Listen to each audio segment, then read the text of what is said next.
Hello everyone and नमस्ते। मैं हूं आपकी होस्ट पूजा और आपकी योगा पार्टनर, और आपका मेरे चैनल में एक बार फिर से स्वागत है। मौसम के बदलाव के समय रोगों का प्रकोप बढ़ने लगता है। बहुत से लोग सर्दी, जुकाम, खांसी, फ्लू ऐसे बीमारी से जूझने लगते हैं। हमारे शरीर की रोग प्रतिरोधक क्षमता हमें इस रोगों से मुक्त करने के प्रयास में लगी रहती है। इस प्रणाली को बढ़ने में योग हमारी मदद करता है। योग एक ऐसी बेहद कमाल की चीज है कि जिसमें हर एक समस्या का समाधान मौजूद है। आज के वीडियो में हम देखेंगे कुछ ऐसे आसन और एक लास्ट में देखेंगे शवासन, ये जिसकी वजह से हमारा कोल्ड और जो कफ है वो कम हो जाएगा। और इसमें 2 प्राणायाम भी शामिल है, वो भी आज हम देखने वाले हैं। तो जल्दी से आगे जाने से पहले मेरे चैनल को सब्सक्राइब कीजिए और इस वीडियो को पूरा देखिए। हम आज का वीडियो स्टार्ट करने वाले हैं अनुलोम विलोम प्राणायाम के साथ। उसे इंग्लिश में अल्टरनेटिव नॉस्ट्रिल ब्रीथ भी कहते हैं। अनुलोम विलोम के लिए हमें किसी भी रिलैक्सेशन पोजीशन में अपने ग्राउंड पर बैठ जाना है, अपनी मैट के ऊपर बैठ जाना है। हम इस तरह से एक लेग को ऐसे फोल्ड करके अर्ध पद्मासन में भी बैठ सकते हैं, या फिर सिर्फ इस तरह से सुखासन में और सिद्धासन में भी बैठ सकते हैं। उसके बाद हम स्टार्ट करेंगे अनुलोम विलोम। पूरे बॉडी को और माइंड को काल्म और शांत करके हाथ की एक ऐसी मुद्रा बनानी है। अल्टरनेटिव नॉस्ट्रिल ब्रीथ में क्या होता है, हम एक साइड से सांस को अंदर लेते हैं और दूसरी साइड से छोड़ते हैं, फिर दूसरे को अंदर लेके पहली वाली साइड से छोड़ेंगे। पर इसके बीच में हमें नाक की जो एक नॉस्ट्रिल है या फिर नासिका हम जिसे कहते हैं, उसको बंद करके फिर ओपन करना है, फिर बंद करके फिर ओपन करना है। मैं आपको बताऊंगी करके कि इसे कैसे करते हैं। हाथ की इस तरह से मुद्रा बना के पहले एक नॉस्ट्रिल को बंद किया जाए और दूसरे से इनहेल करना है। अब इसको बंद करके यहां से एक्सहेल, फिर से इनहेल, एक्सहेल। यह है हमारा अनुलोम विलोम प्राणायाम। इस प्राणायाम के बहुत सारे बेनिफिट्स हैं, जैसे कि हमें अगर कोई रेस्पिरेटरी प्रॉब्लम है, रेस्पिरेटरी इशू है, तो हम उसे ओवरकम कर सकते हैं अनुलोम विलोम डेली प्रैक्टिस करके। या फिर मैंने अभी बताया कि कफ और कोल्ड के लिए ये बहुत ही असरदार प्राणायाम माना जाता है। और इसकी वजह से इसका एक खास बेनिफिट ये है कि अगर हम इसे डेली प्रैक्टिस करते हैं तो हमें याद भी नहीं रहेगा, पता भी नहीं चलेगा कि लास्ट टाइम हमें जुकाम और सर्दी हुआ कब था।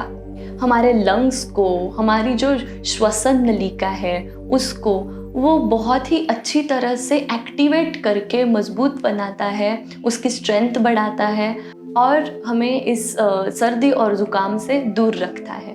हमारा अगला प्राणायाम है कपालभाति।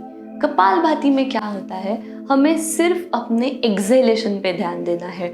इनहेल करने का जो टाइम है, जो समय है, वो बहुत ही छोटा रहता है और एक्सहेल फोर्सफुली हम करते हैं। मैं आपको करके बताऊंगी कपालभाति को कैसे करना है।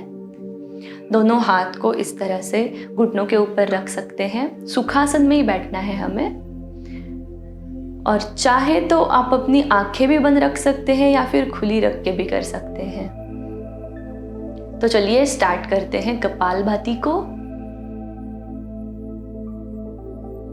इस तरह से हमें अपने एक्सहेलेशन के ऊपर ध्यान देके फोर्सफुली एक्सहेल करते रहना है, सांस को बाहर छोड़ते रहना है। सांस अंदर लेने की प्रोसेस बहुत ही कम समय के लिए और बहुत ही छोटी होती है इसमें, और सिर्फ हम एक्सहेलेशन पे ध्यान देते हैं। एक बार मैं आपको फिर से करके दिखाऊंगी कपालभाति।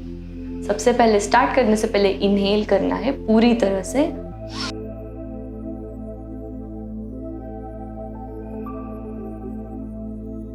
और ये हो गई हमारी कपालभाति। अगर आपको अस्थमा या फिर ब्लड प्रेशर, हाइपरटेंशन की चिंता है या फिर समस्या है, तो आप कपालभाति को बहुत ही धीमी गति से, बहुत ही मंद गति से कर सकते हैं। अगर आपको हाई ब्लड प्रेशर है तो आप कपालभाति पूरी तरह से अवॉइड भी कर सकते हैं। हमारा अगला आसन है मत्स्यासन। मत्स्यासन को करने के लिए हमें अपनी मैट के ऊपर पीठ के बल लेट जाना है। हम इस तरह से अपने मैट के ऊपर लेट जाएंगे। दोनों पैर को आपस में मिला के जोड़ के रखना है स्ट्रेट, और धीरे धीरे कोहनियों को इस तरह से मोड़ते हुए हमें अपने गर्दन के एरिया को ऊपर उठाना है, अपने सर को ऊपर उठाना है और इस तरह से पीछे ड्रॉप करके फ्लोर पे टच करना है। हम अपने हाथ को ऐसे रखेंगे यहाँ पे अपने हिप्स के पास। This is the complete position of matsyasana, fish pose. इस पोजीशन में हम नॉर्मल ब्रीदिंग चालू रखेंगे अपना, और 10 ब्रीथ के बाद 10 या 15 सेकेंड्स के बाद हम धीरे धीरे इस तरह से ड्रॉप कर देंगे ये पोजीशन। मैं एक बार और आपको करके दिखाऊंगी matsyasana. Inhale, lift your body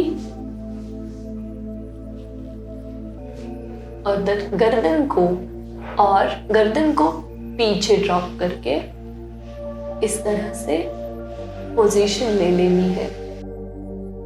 slowly down करना है एंड रिलैक्स। मत्स्यासन के बाद हम देखेंगे विपरीत करणी आसन। विपरीत करणी के लिए हमें इसी तरह से पीठ के बल अपने मैट पर लेट जाना है और हम अपने पैर को बेंड करके इस तरह से रखेंगे। अपने जो हाथ है, दोनों हाथ वो हिप्स के पास ऐसे रखेंगे और धीरे धीरे इनहेल करते हुए हम अपने लेग को ऊपर उठा के इस तरह से एक 90 डिग्री का एंगल बना देंगे फ्लोर के साथ। आपको एक चीज का ध्यान रखना है कि घुटनों में से हमारे जो पैर है वो बिल्कुल स्ट्रेट रहने चाहिए और टोज जो है हमारे पैरों की उंगलियां वो पॉइंट आउट ना करके इस तरह से फ्लेक्स पोजीशन में रखेंगे और अपने हाथ को फिर से हिप्स के पास रख देंगे। ये हमारी पोजीशन है विपरीत करणी आसन की। आप जहां तक कंफर्टेबल है, जितना समय आप कंफर्टेबल है, आप होल्ड कर सकते हैं इस पोजीशन को और इसके बाद धीरे धीरे पैर को बेंड करते हुए एक रिलैक्स पोजीशन में आना है। एक बार फिर करेंगे विपरीत करणी आसन। Inhale, lift up and hold. इस पोजीशन में हम कम से कम 20 सेकंड तक रुकेंगे और इसे 4 या 5 बार दोहराएंगे। Slowly down and drop the position. इसके बाद वाला जो आसन है उसका नाम है शवासन। बहुत सारे लोगों को लगता है शवासन करना मतलब ज़मीन पे या बेड पे कहीं पे भी सो जाना।